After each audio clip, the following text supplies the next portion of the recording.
Krishna Krishna Hare Hare.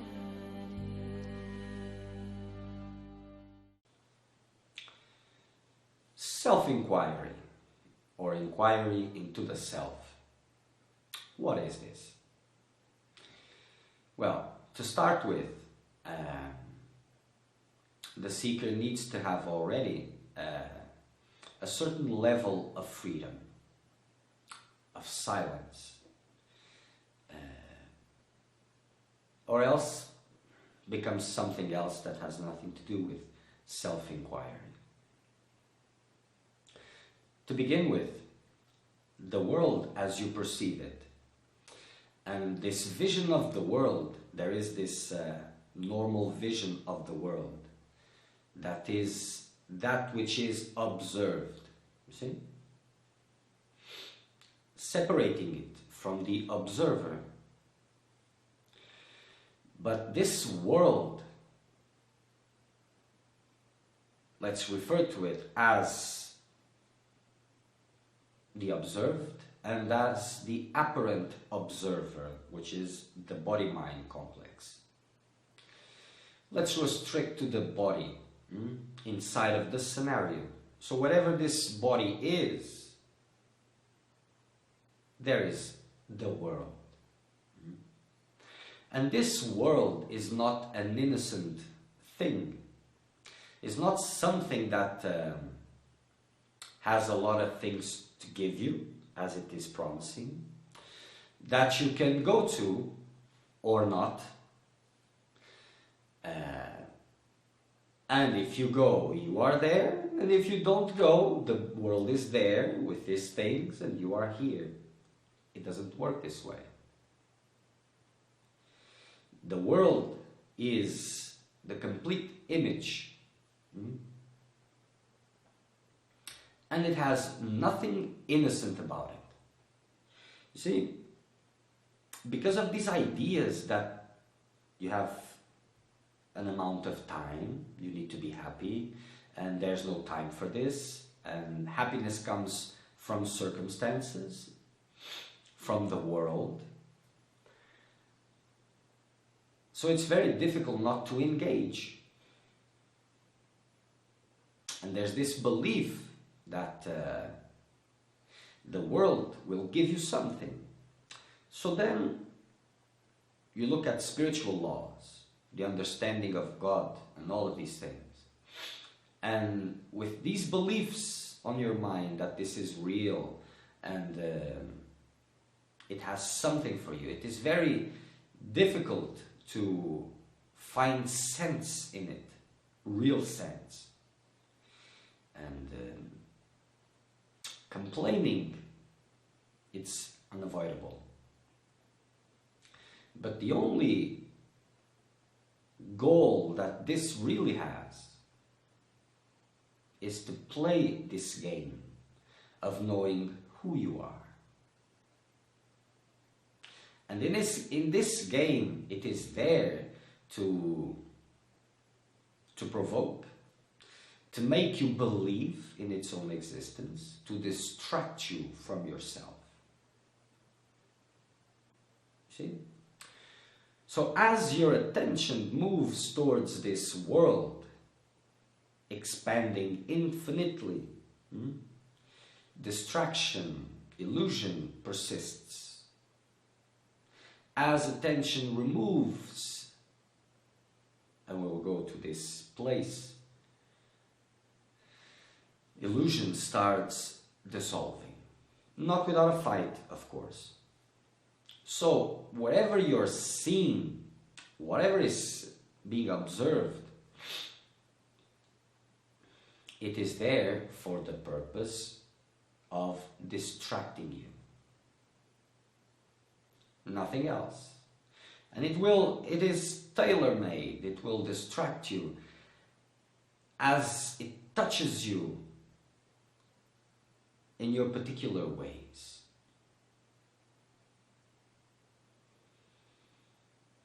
So what is this self-inquiry?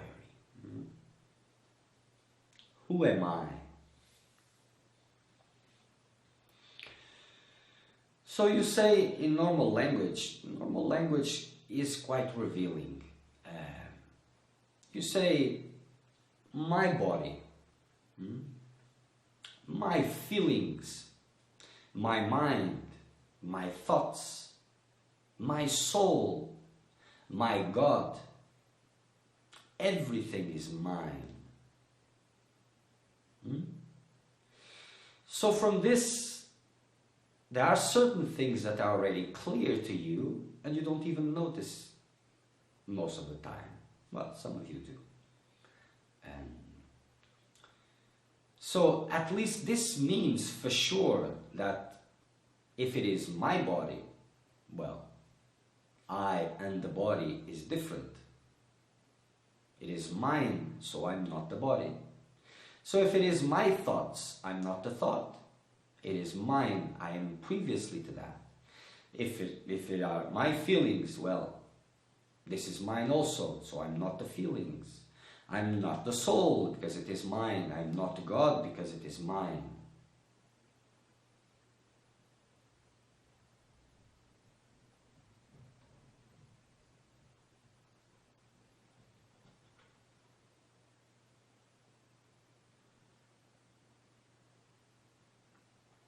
So who am I?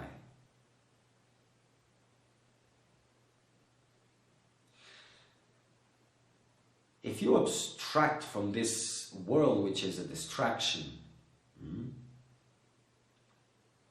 and you go to this intimate space of perception, before thoughts, because if you're not the body, so whatever is connected to the body, irrelevant. Whatever is connected to feelings, thoughts, irrelevant. So let them go. People ask, who am I, in a way, in the same natural functioning of the mind, which is outgoing, trying to find answers. But this comes from seeing, from revelation, you see. And this who am I is the door to truth. It's like a small child that gets lost somewhere, and he stays put in one place until the parents find them. So it is with truth. Truth finds you when you stay still in that place, that particular place. Where is this place? When you ask the question, who am I? You will see that attention moves towards one place, towards a body of silence, towards a body of stillness. And this is where it has to remain. As you remain there, now you have forgotten the world, nothing else matters,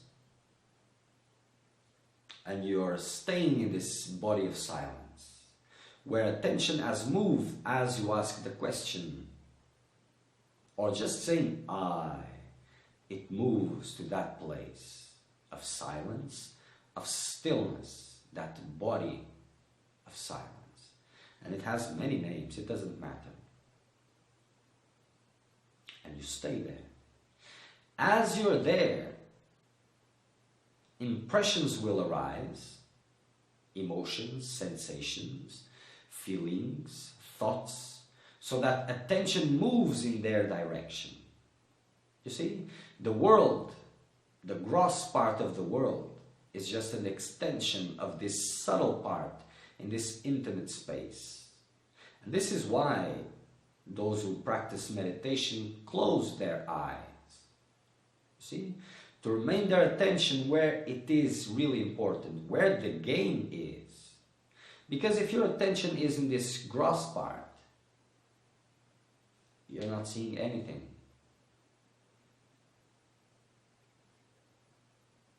So attention remains on this intimate space of perception.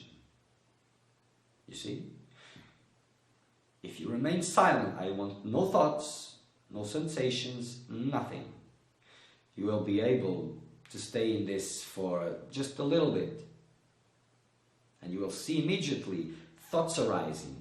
So this is where the game is. Where illusion starts and where it ends. In this point. As attention is moving with thoughts, like riding a wave, illusion persists. As it remains quiet, by the lack of your importance, illusion starts dissolving.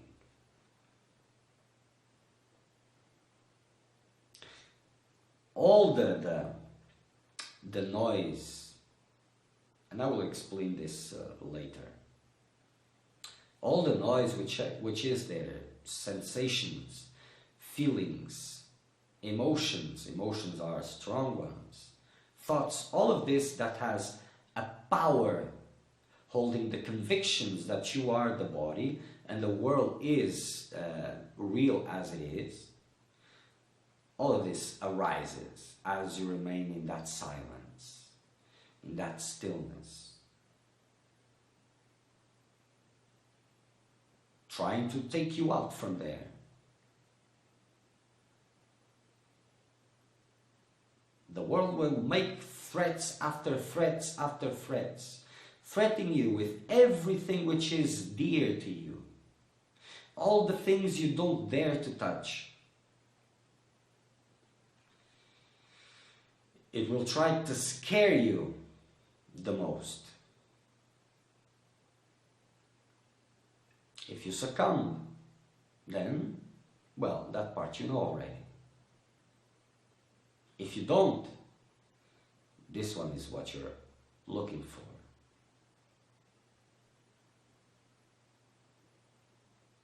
This body of silence is identity. This is what you're looking for. First, all these impressions arise and propagate, and attention flows after it, you see? Kind of like planets and stars which are expanding. If the focus is changed, if you hold on to this, who am I? The so-called world starts collapsing in that center of silence. Instead of going outwards, it will start going inwards and collapsing and collapsing. All fears, all needs, all beliefs collapse and dissolve in this silence.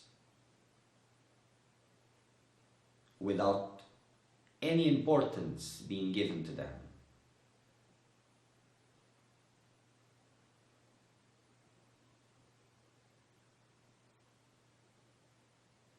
There's no point in asking, who am I, who am I, who am I, who am I, who am I, who am I, and attention comes back.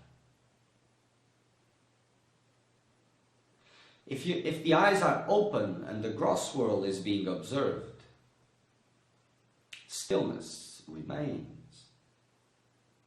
Resting in the place remains. If you're engaging in conversations, whatever that means, it may seem outwardly that you're engaging in a conversation, but inwardly it will be something else. You see, the seeker of truth is always unseen. It's very difficult to detect him, because it is in this intimate space. So imagine you're in a conversation. Someone else is telling you things, and you are looking. But you're not really in that conversation, you see? And if attention wants to move towards that object, then the object, previously that object would distract you because you were giving importance to it. Now that you have a certain amount of silence, of freedom, you will look at the object, and by the object standing there and speaking and saying a lot of things, it will come to you. You are there, you seem to be there just because I'm here. I'm the important part. So attention goes to the object, hits the object, and comes back again. And eventually, it will not connect to any object.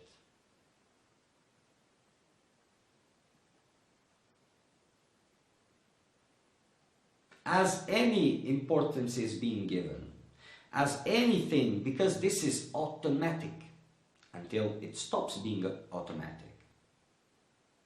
But it seems automatic, it seems unresistible, these forces, but they're not.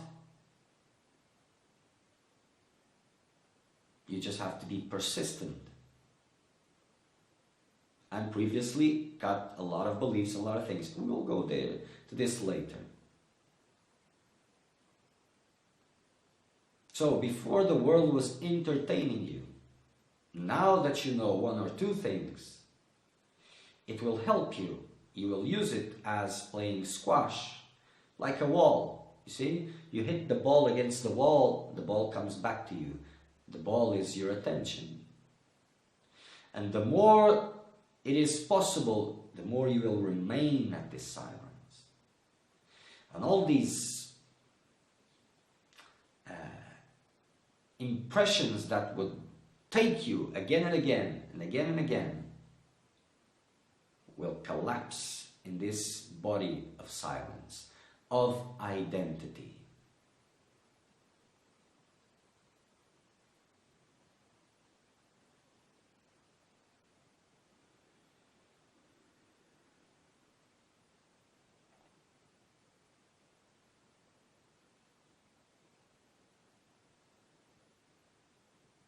And everything melts there. And this is where revelation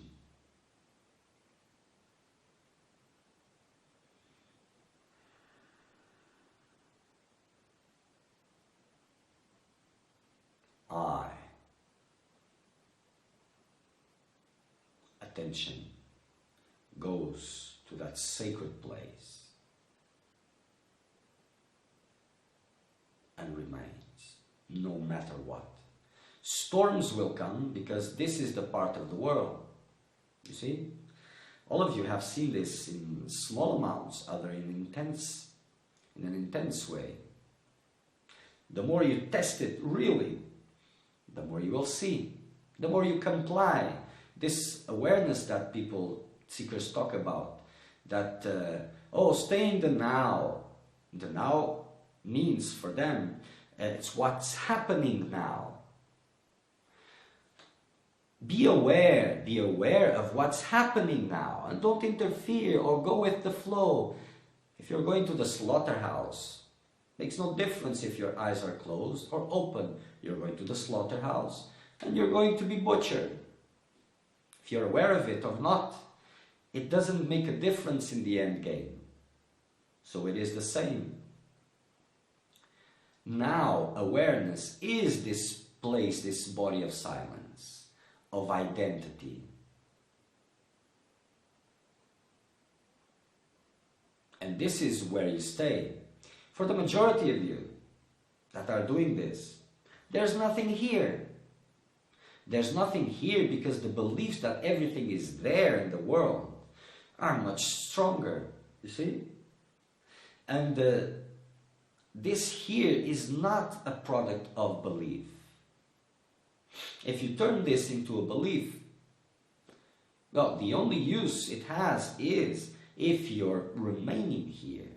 But as a belief, it is difficult. It is an inquiry. You have to go there and see. Remain as long as needed until revelation or seeing happens, who comes, whatever that means. This is why it is inquiry. You have to investigate. And only by letting everything else go,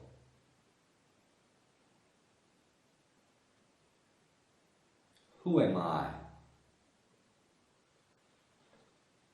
No. Observe.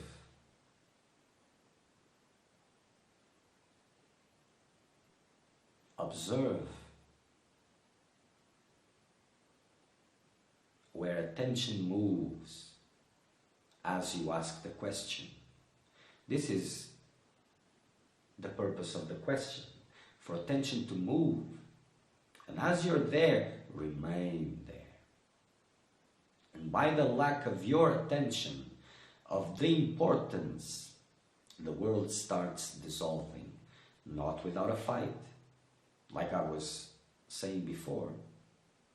If you're trying to make a change to see how this world is acting, and it uses the actors possible, the ones that touch you the most. So if you want to do a change, people will say, no, you can't do this, you're too radical.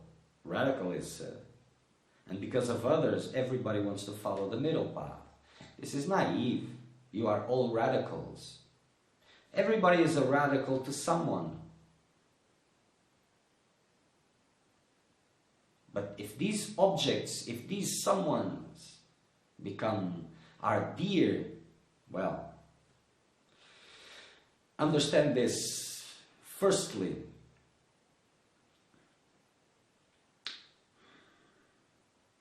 it's very difficult to find someone, whatever that means, that is helping the world.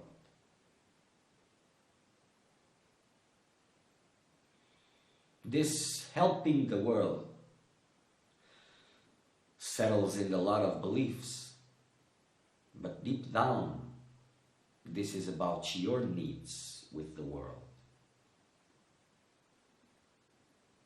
It doesn't matter how good you are, and deep down, in the core, this is about your expectations of the world, your needs from the world. This is why you need to be close to others. Oh, I'm helping them. No, you're taking your share. But this is not the moment for this now. For those who are doing this, honestly, sincerely, or have now understood and want to go, understand, the world will rebel. So if you're doing this change, everything will come to stop you. If it is something real. If it isn't, world, yes, that is good, that is good. The majority will agree. There will always be disagreements, but those who are precious to you in some way, some form, some group that gives you support, whatever.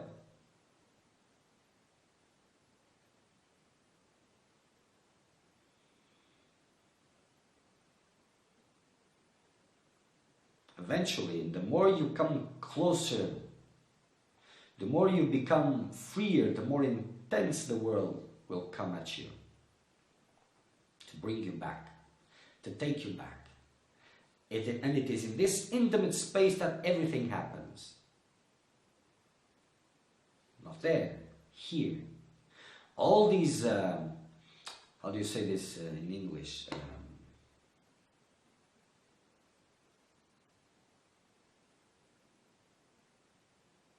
All these demands, not demands, but okay. All these demands that others are making. Because you've always seen this. And some people, they point things at you, and this doesn't touch you. Others, they can point the same things, and this becomes important. It's always about you, not about others. This is about the importance you give to these others. So it is always tailor-made to test you. And it will touch you where it hurts. And as this pain arises, it is very difficult not to succumb, but not impossible. It is a matter of beliefs, a matter of the amount of freedom you have conquered till now. We'll go to this in another one. So you have to be prepared that the world will come after you in the way that really touches you. It cannot get more personal than this.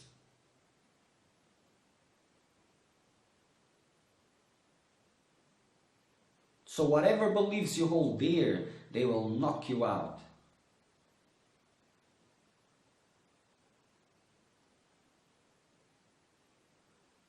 And all these things, this is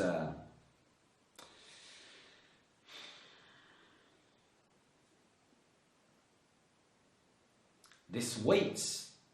You see, you may be for a while remaining here, nothing, but slowly, circumstances are building up, and they will wait for the right moment, a moment of more fragility, and then it will hit you. Understand this. The world that you're observing, the gross part, is just an extension of this intimate space of perception. And it has absolutely nothing innocent about it. It is more or less a game, a fight between reality and illusion. It's just a way of putting things. And the world will fight for its existence. And when I say the world, the body-mind complex, it is in this intimate space that everything happens. Things can come from the outside, but if the beliefs are not here, the importance is not being given in this intimate space where it arises, then it just collapses in this body of silence. And as it collapses, all those beliefs, all those materials that are here as sensations, emotions, feelings, and thoughts, they will like come out. And dissolve.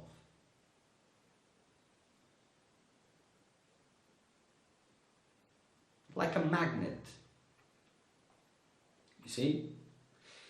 Like a magnet, identity, trying to define itself, believing that it is which is being seen, intensifies its power of attraction and builds pieces of iron and starts gaining a form, a bigger form. So it is with this apparent identity.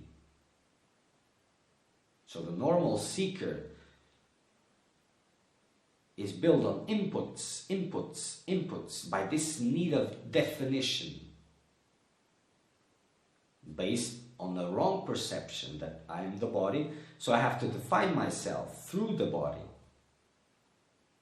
Remaining at the center, at identity, it's like taking the power of the magnet, so the iron pieces starts to fall down as it reduces the power until nothing else left.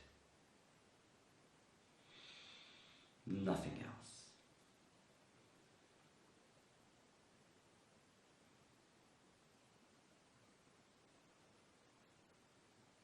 Remember this.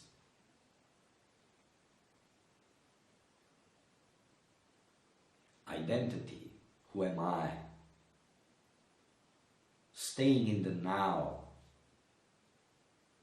Being aware has nothing to do with this flow of attention, outward flow into the gross world. It is remaining in this body of silence, not giving importance to anything.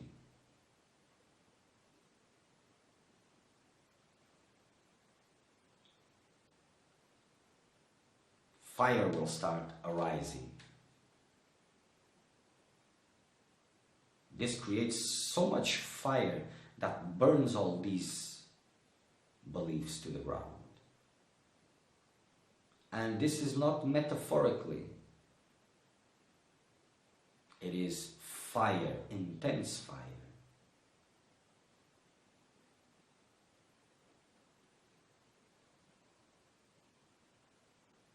So your mind, or what you call your mind, it's designed to survive. You see?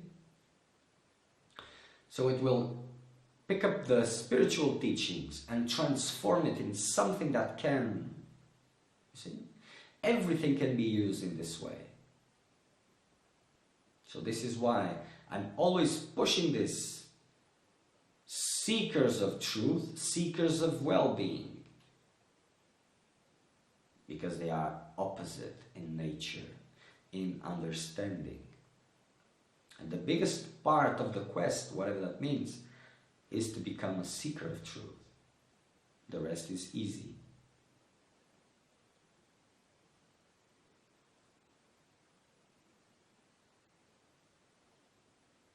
In this illusion, whatever that means, you have things that are there to help you and things that are there to stop you. And this continues up to a certain level. But when you have reached a certain level of silence where you can remain in this body of silence, in this stillness, then all these things drop. You see, the world becomes to you as it is, unimportant, stops touching you. And when you reach this point, then reality, truth, has to reveal itself.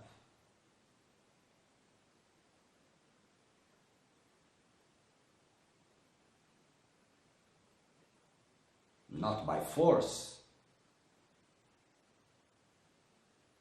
but by love, reverence